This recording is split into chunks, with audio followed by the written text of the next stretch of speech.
I wasn't looking for giants in the Siberian timber industry.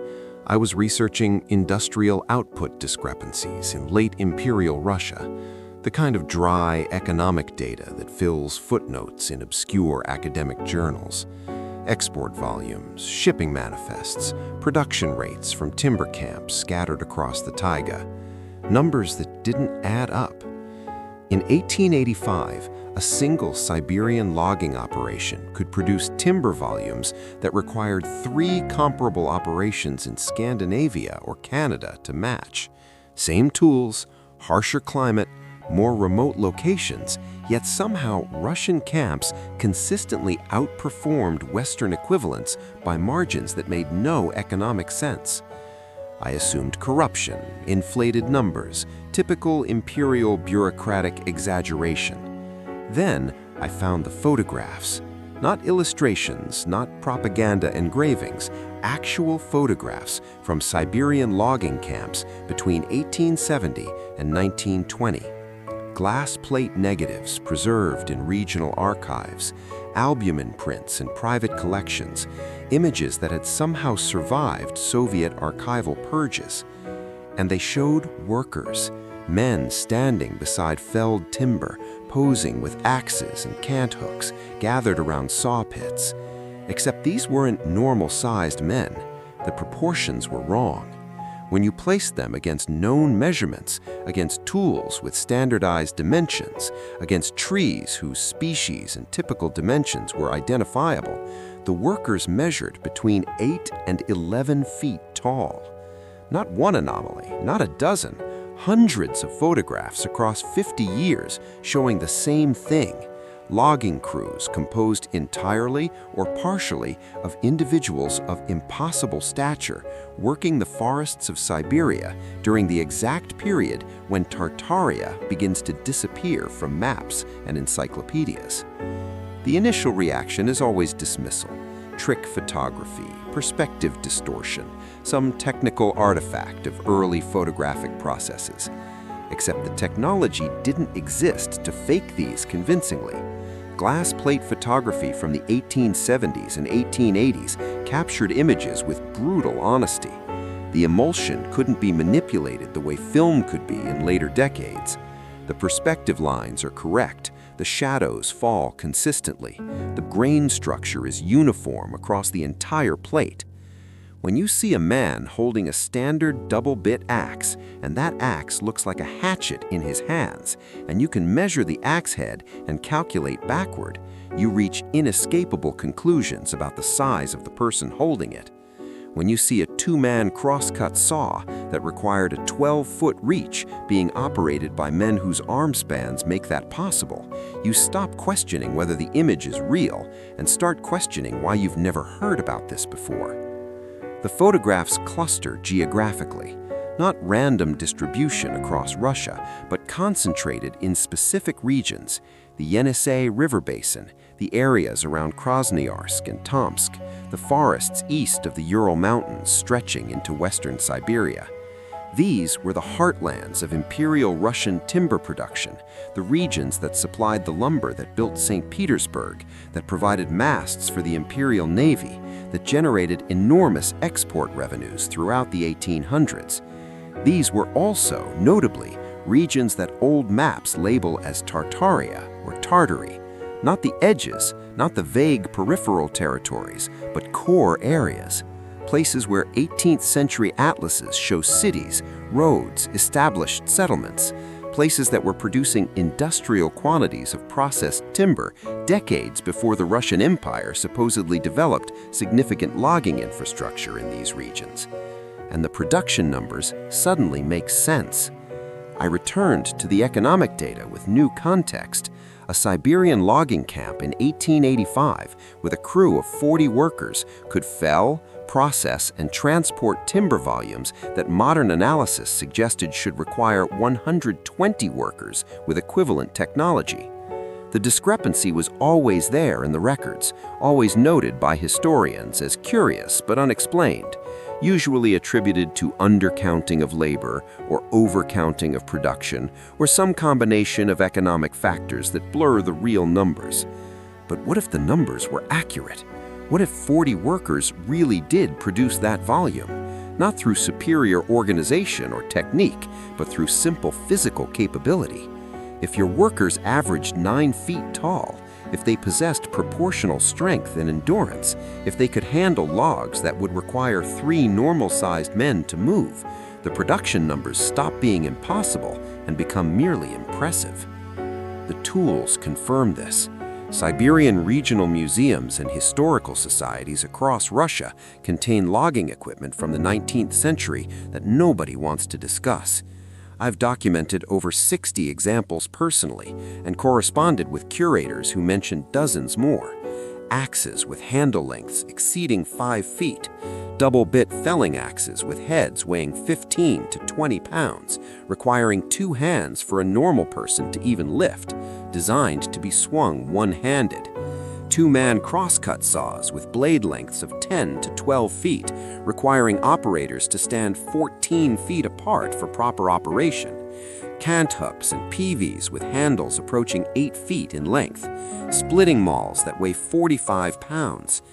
Museum labels call them ceremonial, or suggest they were decorative pieces, or simply list them as oversized logging equipment, origin unknown, without attempting explanation.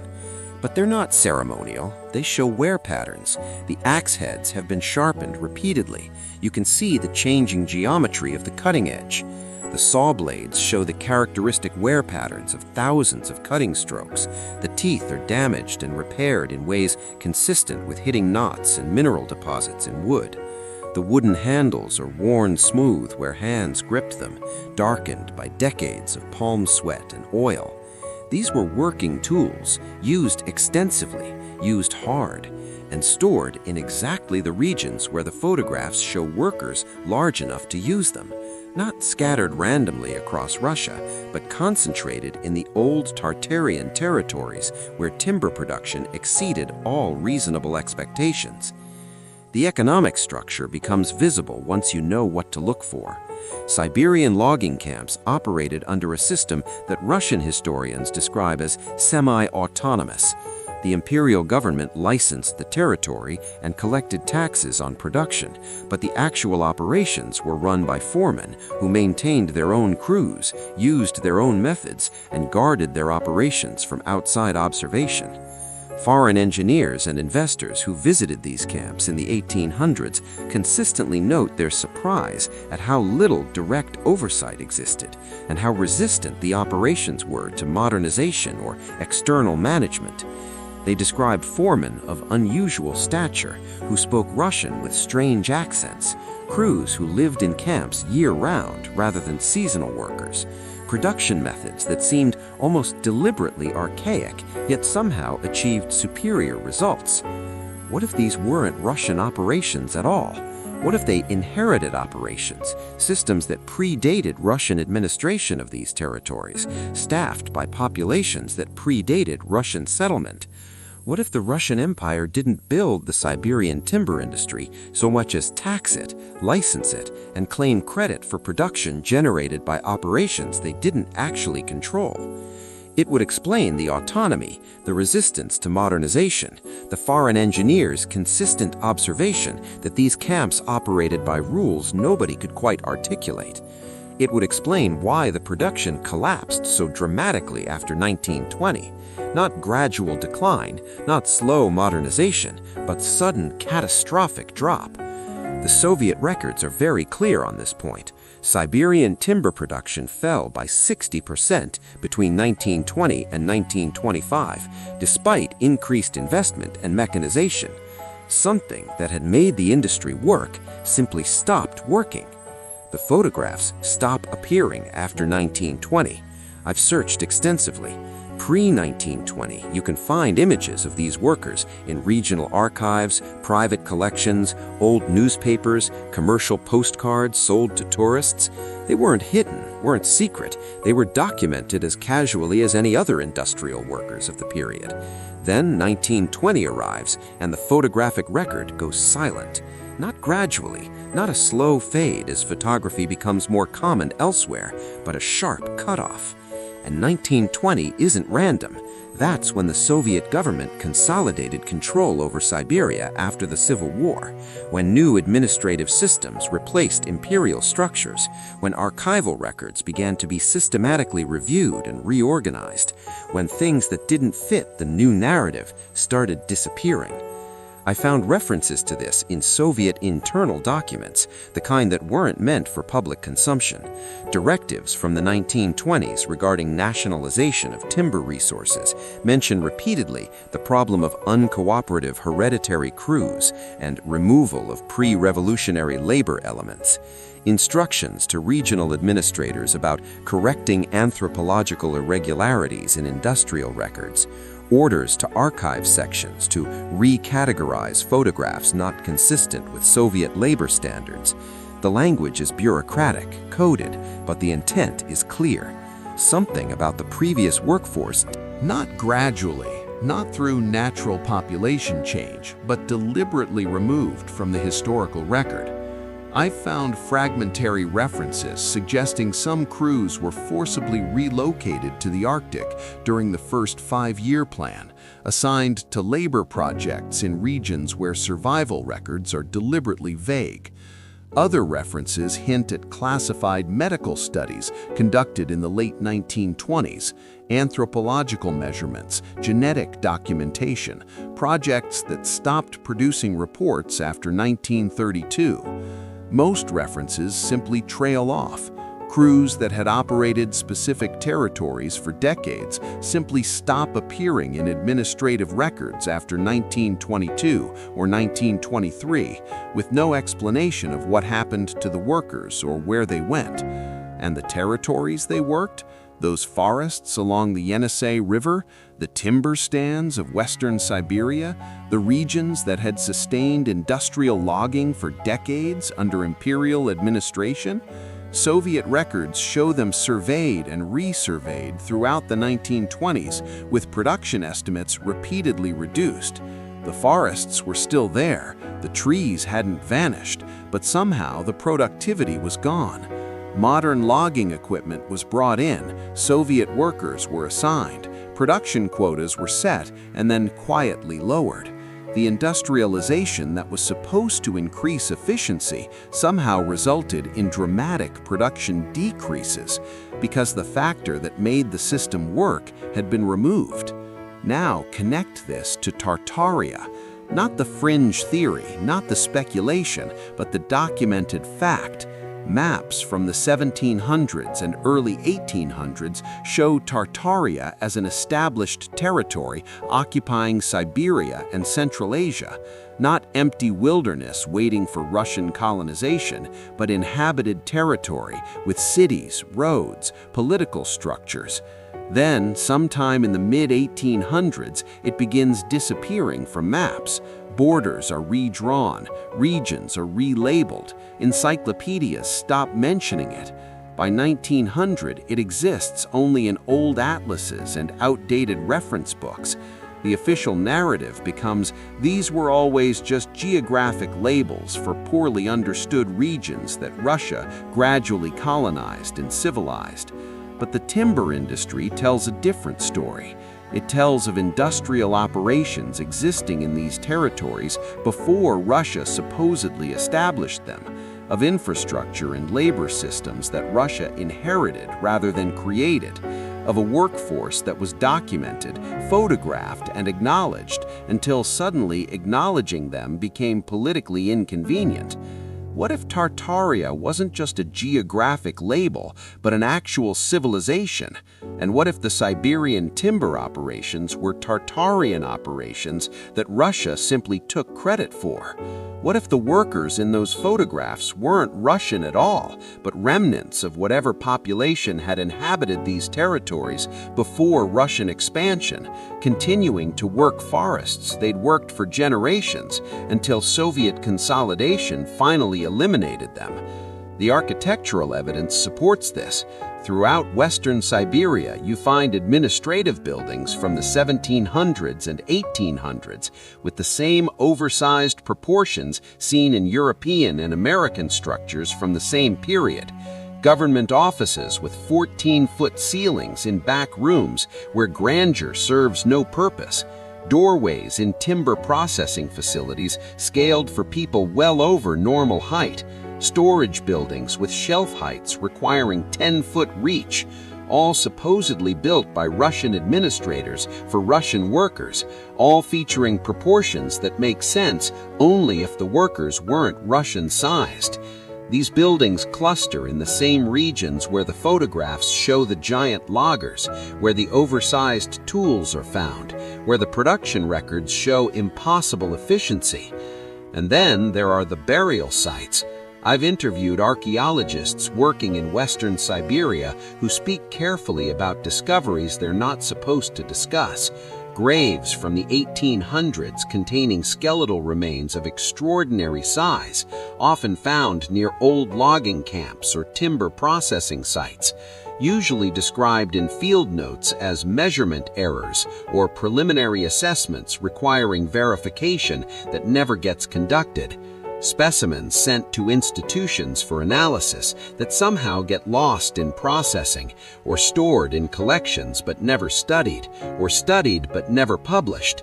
The pattern is familiar by now. Acknowledge, file away, never investigate further. Questions that simply aren't asked even when the evidence demands asking. I obtained copies of timber export records from the port of Arkhangelsk, where Siberian lumber was shipped to Western Europe throughout the 1800s. British and German shipping companies maintained detailed cargo records because they needed to verify what they were transporting for insurance purposes. These records list timber dimensions, lengths, diameters, quantities, and the dimensions are absurd.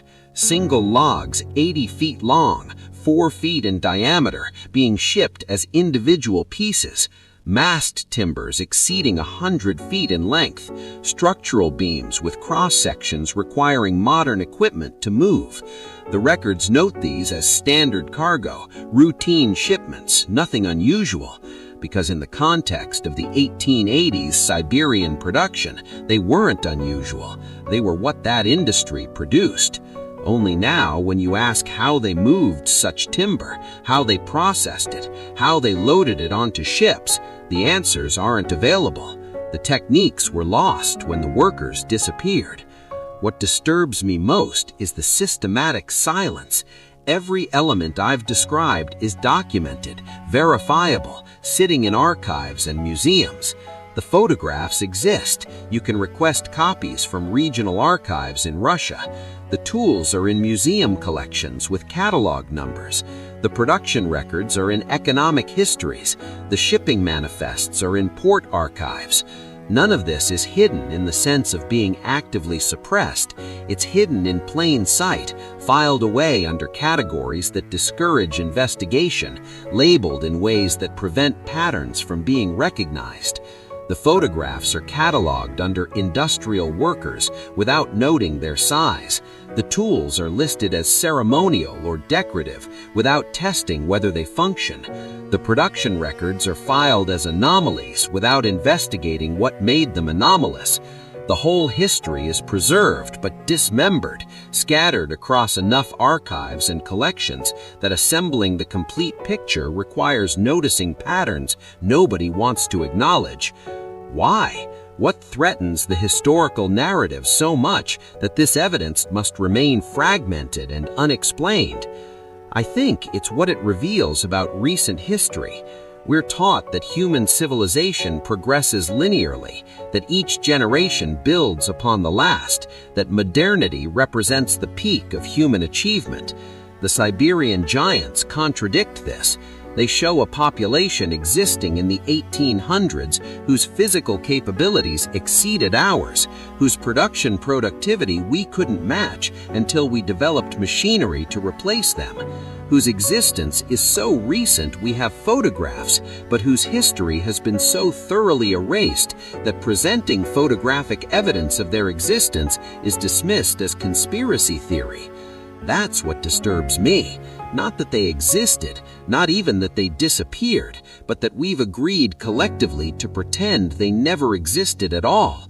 that the buildings make sense without them, that the tools are decorative, that the production records are simply anomalous, that the photographs are somehow unreliable despite being preserved in official archives. The evidence sits there, waiting. The photographs in regional archives, the tools in museums, the production records in economic histories, the burial sites under Siberian soil, all documented, all cataloged, all filed under categories designed to prevent anyone from connecting them into a coherent narrative. Because that narrative undermines too much. It questions Russian historical claims to Siberia. It challenges Soviet-era revisions of industrial history. It suggests Tartaria was more than a geographic label. It proves populations existed recently whose capabilities exceeded our own. It demonstrates that history is less linear and more complicated than we prefer to believe. Who were the Siberian giants? Were they the last remnants of Tartarian civilization, populations that survived in remote territories after their culture collapsed or was conquered, continuing their traditional occupations until Soviet consolidation finally eliminated them? Were they a specialized population, bred or selected for size to perform the heavy labor required in timber operations before mechanization? Were they the descendants of groups that maps from the 1700s show inhabiting Tartaria, people whose existence old encyclopedias casually mentioned before those encyclopedias were revised? I don't have definitive answers, only evidence that demands these questions be asked. Evidence that shows they existed, that documents what they accomplished, that proves they weren't isolated anomalies, but an established workforce numbering in the thousands across half a century. And I have the production records showing what happened after they disappeared. The 60% collapse in output despite mechanization and increased investment. The surveys showing forests that should have been productive suddenly requiring years of additional growth. The Soviet directives about labor inefficiency in regions that had been highly efficient under imperial administration. The eventual solution? Massive labor camps, hundreds of thousands of prisoners sent to Siberia to produce what 40 giants had produced before. The replacement of capability with scale, of skill with brutality, of workers who knew the forests with slaves who died in them. The Soviet timber industry eventually matched imperial production levels. It just required 50 times as many workers and mechanization the giants never needed. The buildings remember, even if we don't. Those doorways in Siberian administrative offices, those ceiling heights in timber warehouses, those shelters in remote forests built for people we insist never existed. The tools remain too, large to use comfortably, too well made to discard, sitting in museum storage rooms labeled as mysteries. The photographs preserve their faces, showing us people we've decided to forget. And the forests remember, in the stumps of trees felled with impossible precision, in the trails built to dimensions modern loggers find excessive, in the abandoned camps where shelters still stand with doorways no modern person needs. I wasn't looking for giants, I was looking for economic data.